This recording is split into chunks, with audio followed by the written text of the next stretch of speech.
tingin mo binubulungan silang demonyo? I May guess mga so. ganyan. I believe in that for reasons na kailan ba yun? Meron ito yung huli, pero meron isa akong pasyente, dalawa to, they're from Saints ko, so they came from sabi nung isa, Muslim yung parents ito, pero ano sila eh, imagine mo, Saints ko tsaka Lasal, so talagang Catholic yung ano niya. Pero ano siya, Christian, inaano niya yung sarili.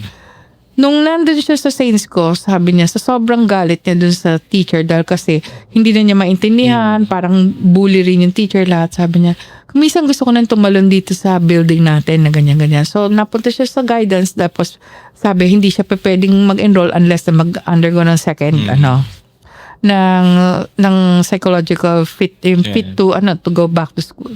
So, okay naman din. Tapos, pero sabi niya, Dok, paano yan? Sabi niya gano'n. Tinalaga ako na yung sarili ko na I will die at 24 years old. Grabe. O sabi ko, 24. Paano yun? Sabi ko gano'n, 23 ka na. Next year yun. Tapos sabi niya, hindi ka pa nakaka-graduate eh. Graduate ka muna. Ganun lang, usa. Tapos sabi niya, Dok, 24 na ako ngayon. Sabi niya gano'n, ngayon, ba't hindi ako mamatay-matay? Siyempre kung gusto mo mamatay, di dapat patayin mo yung sarili mo. Alam ko namang may kailangan maghanap ka pa ng papatay para sa'yo. Parang ganun na yung usapan namin. Sabi niya, tulungan mo ko. Ay, hindi Ay ko, gagi ka ba? Kaya ka nga pumunta sa akin para mabuhay. Tapos gusto mo ako papatay sa'yo. End of story. Biglang all of a sudden, sabi niya, malagi, pag may problema siya, may message siya, magdi-DM yan. Tapos kaya pupunta dito. And now, she's 32. Paano yan? Hindi ka pa rin patay. Sabi, yun nga, Dok, hindi ko nga rin maintindihan. Ba't humaba yung buhay ko? Iyon isa nakakatawa yan. Talagang ganun. Tapos then during a particular counseling before mga November to last year. Sabi niya, galit na galit. Sabi, si mama kasi ayaw akong tulungan. Sabi ko, gagawin mong mamamatay tayo yung nanay mo. Ano ka ba? Tapos and then all of a sudden na in love sa isang parang may isang app siya pero hindi siya dating app pero nagkaroon siya ng boyfriend doon, Russian. And then this boyfriend Russian, although may depression, sabi sa kanyang ganon, you have to live. Sabi ganon, tapos nag-question siya, sabi niya, Dok, bakit ganito? Pare-parehas naman kami may depression. Bakit siya gusto niya akong mabuhay? Siyempre gusto ko niya makita. Sabi ko, alam ka namang pupunta siya dito ngayong year na to, tapos sasabihin mo gusto mo mamatay. Yeah. Tapos din sabi ko ganun, ayaw mo nun.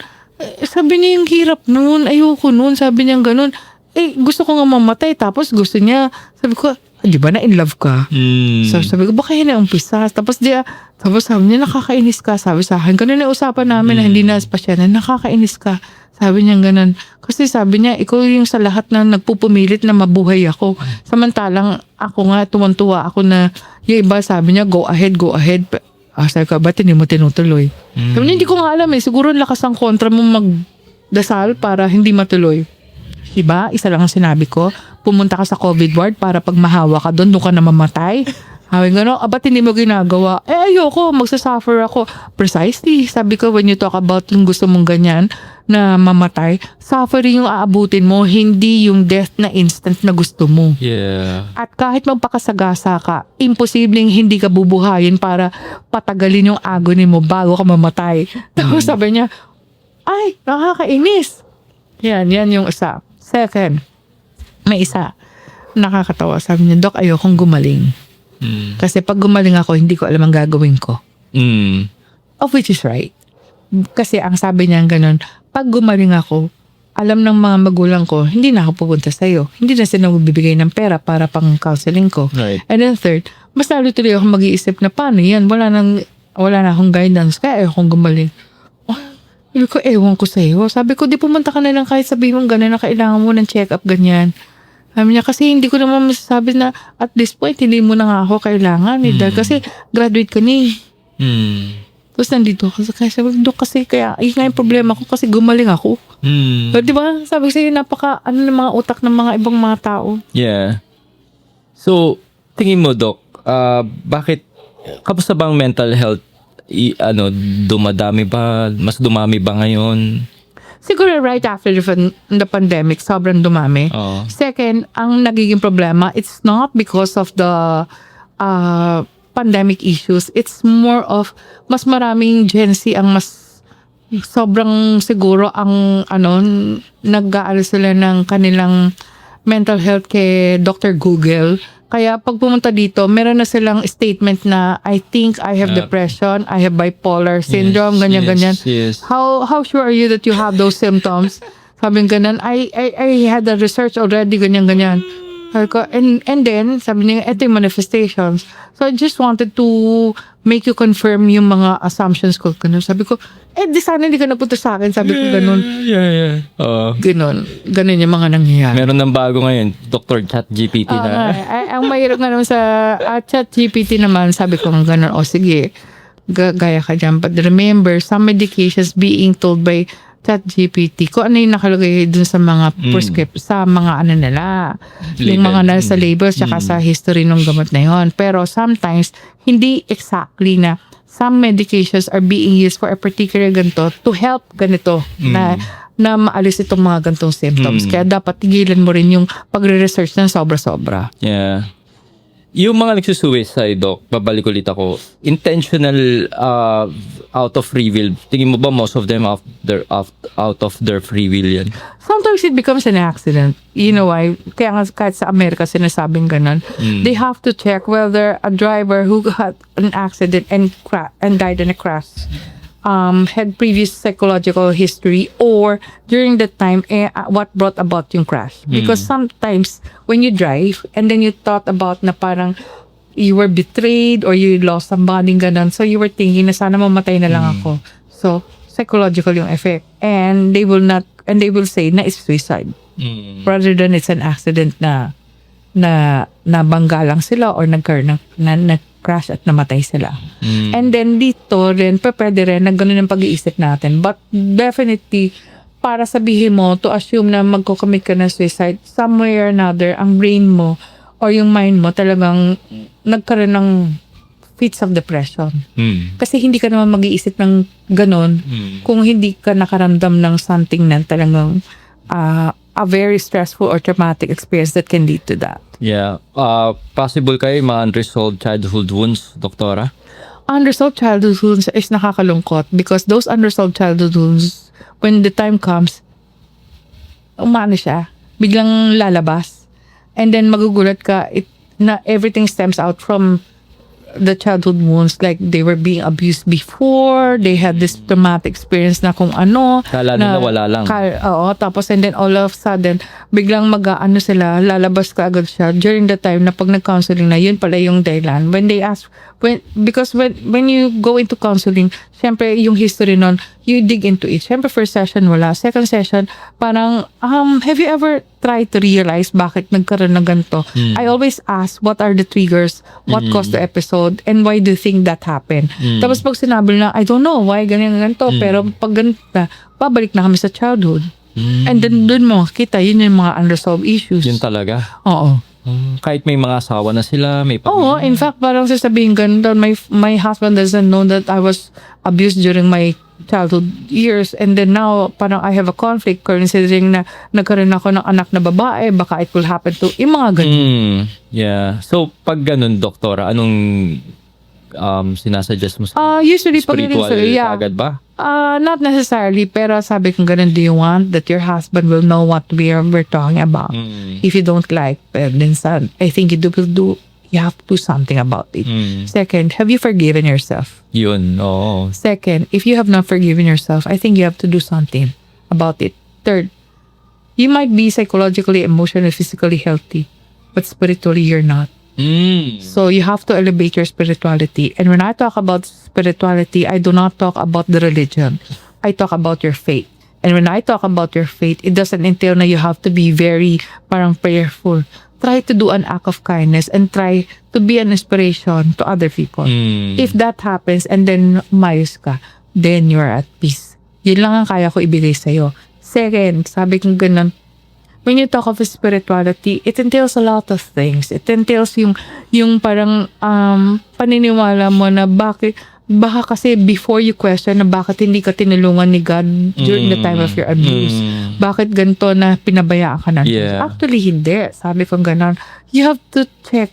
Nagdasal ka ba nun? And then sabi mo, hindi ka sinagot. Yeah. Mali. Kasi ang sagot niyan ganito. God gave you that opportunity para mas maging matatag ka, Amen. mas maging mas powerful yung Ganda faith mo nun. kay God. Pero hindi mo naisip, sinagot ka. Palaging yun yung pumapasok sa isip ko na ganun yung pagsasalita ko. And then after that, parang sabi nga, it's up to you. You want to pray? It's up to you. Ngayon ganun, I cannot parang give you an exact prayer of what you want.